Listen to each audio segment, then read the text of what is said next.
If you were lucky enough to play Def Jam Fight for New York when it first came out, you know how special this game was. From the gameplay to the huge roster of rappers, this game could keep you entertained for hours on end. So let's see what made this game so unique and why physical copies are going for more than $120 these days.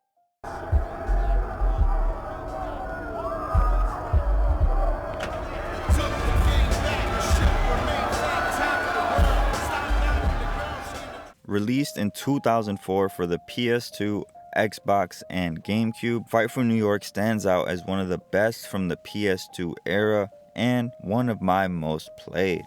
If you've never heard of the Def Jam games, it's basically a bunch of rappers thrown into an arcade-style fighting game where you can use weapons, the environment, and special moves to take out your opponents. The game has more than 60 fighters, with around 40 of them being real-life rappers from the time. People like Warren G, Ludacris, Sean Paul, and many more. And all the rappers included in-game are actually voiced by their real-life counterparts. The main story mode is a direct continuation from Vendetta, and it starts after you ram into a police car and free D-Mob. Then you basically start fighting in what is a big-ass gang war between D-Mob and Crow, who's voiced by none other than Snoop D-O-double-G. Well, if it ain't America's Most Wanted, that police composite don't do justice to your ugly face. Shut your mouth. The character creation takes place during a police investigation with your character as the main suspect. I can't lie, this is pretty badass, and it's a real creative way to build this into the game. Once you finish making your fighter, the core gameplay loop is pretty simple. Win fights, upgrade your character, take over venues, and repeat. The fighting is surprisingly satisfying for a game that came out more than 20 years ago. And as someone who is bored by franchises like Mortal Kombat and Street Fighter, this is one of the few games in this genre that I actually enjoy. To win a fight, you have to knock out your opponent, which sounds simple enough, but you can only knock people out with certain attacks. First, you have to get their health low enough so that it's in the danger zone, and then you can finish them off with either an environmental, a weapon, a heavy attack, or a blazing move. Blazing moves are these devastating attacks that are charged by filling up your momentum bar, which is this yellow meter underneath your health. I gotta say, after going back to play this game again, I don't remember these being so over the top. I mean, god damn. Someone is getting worked.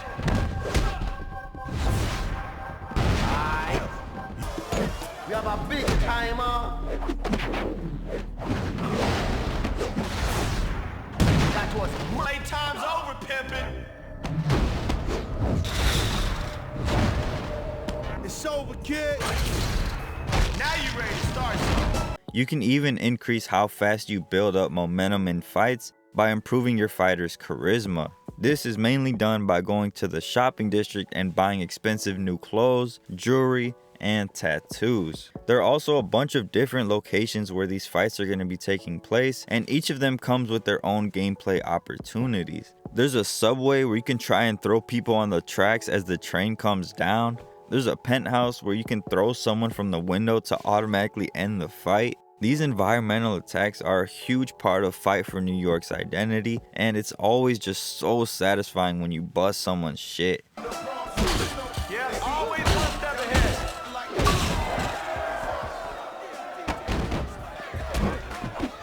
Yeah, how you like it?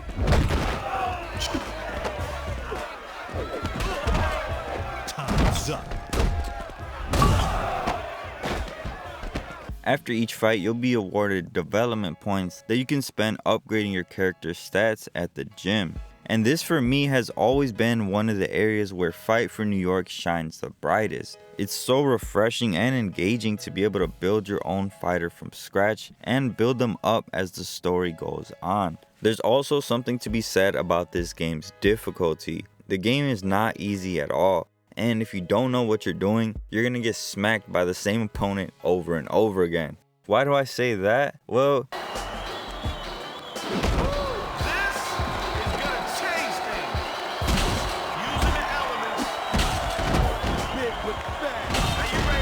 you You'd be surprised to hear that I finished my first playthrough with a record of 87 to 32. You really have to understand the game's mechanics to beat some of the tougher opponents, and the difficulty is part of what makes the game so rewarding. Yeah, smoke that ass. The enemy AI is also pretty decent, considering that this game did come out in 2004. The computer is constantly adapting to your playstyle, so if you spam any attack or combo too often, eventually they'll start to punish you for it. In terms of the story, it's definitely a lot better than I remembered it, and I'd say it holds up today.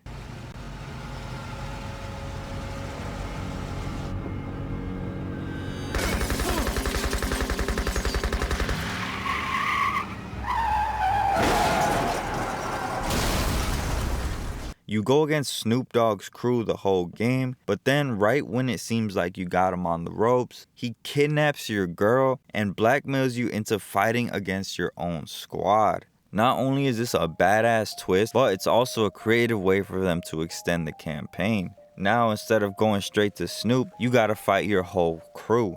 Eventually, after fighting for Snoop, you switch back to Team D-Mob, and everything leads up to this final fight against Snoop in his penthouse. Overall, reception for this game was pretty good, with Metacritic scores in the low 80s, and Fight for New York would go on to sell more than 1 million copies.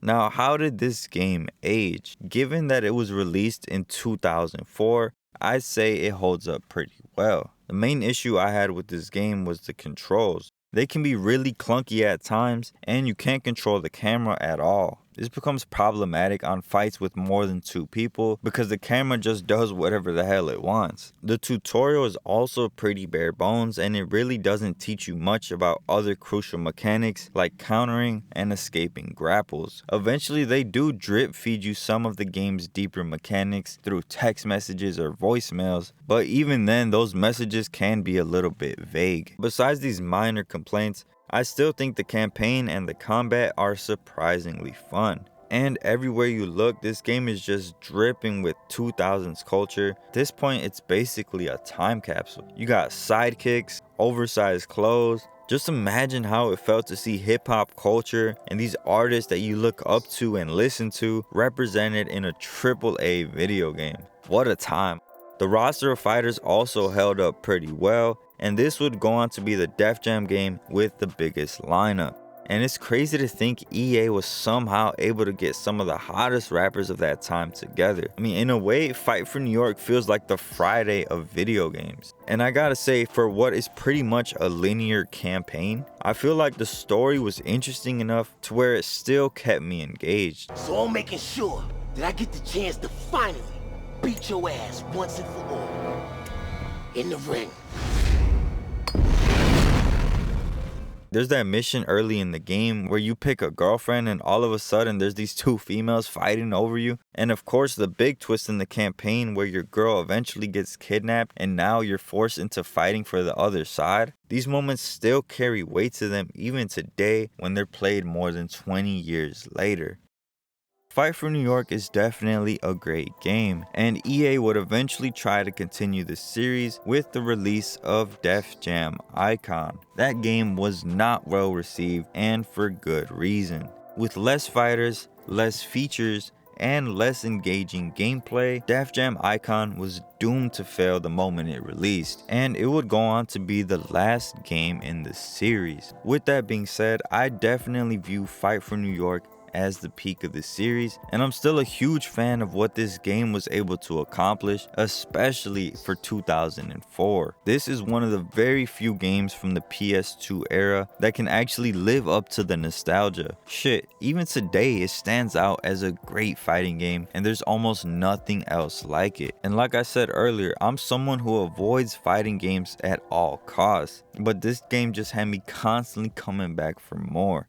Nowadays, Fight for New York can be found going for more than $120 in resale shops, and even though that shit is way overpriced, I can kinda see why. A fighting game like this, and at this scale, will probably never be made again. So that leaves Fight for New York as one of the standout games from the early 2000s and one of my all-time personal favorites. Let me know what you think of this game, and if you played any of the other Def Jam games, let me know what you think down in the comments. And subscribe if you want to see more. I'm going to be posting a bunch of retrospectives and reviews on this channel, so stay tuned for that. Again, thank you guys for watching and have a blessed day. Say goodbye, bitch.